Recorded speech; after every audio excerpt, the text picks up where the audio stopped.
La nouvelle avait fait l'effet d'une bombe le week-end dernier. Cette nouvelle, c'était le bannissement du réseau social Twitter du président des USA, Donald Trump.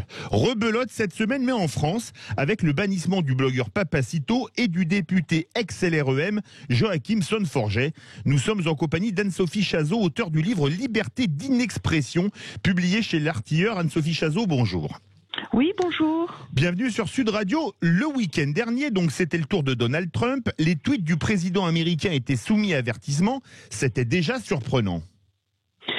En fait, ça fait un certain temps que la censure s'abat sur le camp Trump. Il y avait eu des précédents, à la fois sur les réseaux sociaux, puisque pendant la campagne, ceux-ci avaient directement pris parti. C'était invité dans la campagne de façon très partisane, en parfois censurant certains de ses posts ou alors en les assortissant d'avertissements, comme si les électeurs, en l'occurrence les usagers des réseaux, avaient besoin d'être éclairés par les patrons de la big tech californienne pour se faire un avis circonstancié. Et puis, c'est ce qu'on appelle, vous savez, la recontextualisation. C'est le même principe qui avait prévalu à la censure, par exemple, dans un autre média, mais du film Autant en emporte le vent. Vous vous souvenez, absolument. Qui avait été banni de je ne sais plus trop quelle plateforme, et au motif qu'il fallait le remettre, mais à la condition qu'il soit recontextualisé. Donc en fait, on prend les gens pour des imbéciles, des idiots, enfin des enfants en fait, qu'il faut éduquer. Donc c'est le principe sur Twitter. Maintenant, souvent vous avez, sitôt que vous émettez un avis, par exemple sur la question sanitaire qui n'est pas tout à fait sanitairement correcte, on va vous mettre, attention... avertissement, etc. Voilà, c'est un peu comme le carré blanc sur les films porno autrefois, c'est un peu la même chose. C'était il y a fort longtemps. Sauf que désormais, ça porte sur le débat politique, ce qui est quand même assez particulier. Alors justement, Anne-Sophie Chazot, la semaine dernière, la censure était aux USA. Cette semaine, c'est la France qui est touchée avec le blogueur Papacito et un député de la République, Joachim Son-Forget.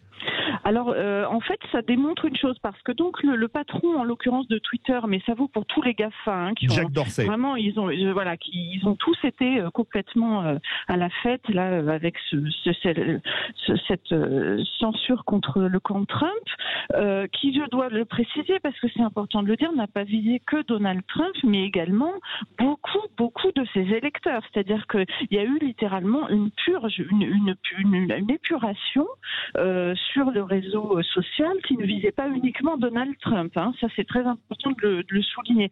Donc, il s'agit vraiment d'éradiquer ce qu'on peut appeler d'une certaine façon, comme étant, qu'on soit ou pas pro-Trump, c'est pas de la question, des dissidents par rapport à cette pensée politiquement correcte-là.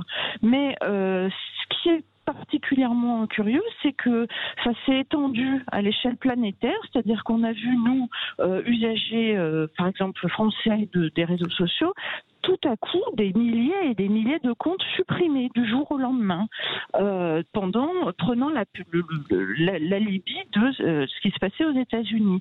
Alors, si on peut m'expliquer en quoi Papacito ou Joachim Son-Forget sont des menaces pour la démocratie américaine, je suis preneuse. Moi, personnellement, j'ai pas encore trouvé la réponse. Pareil pour moi. Mais en fait, elle existe. C'est-à-dire qu'en fait, c'est un prétexte. C'est-à-dire que aux États-Unis, c'est le camp Trump parce que c'est un camp qui est, on va dire, au style opposé au néoprogressisme, sociétaliste, communautariste, multiculturaliste, etc. Enfin bref, toute la pensée dominante et qui est aux manettes dans les gouvernances des GAFA californiennes, etc. Bien pensantes.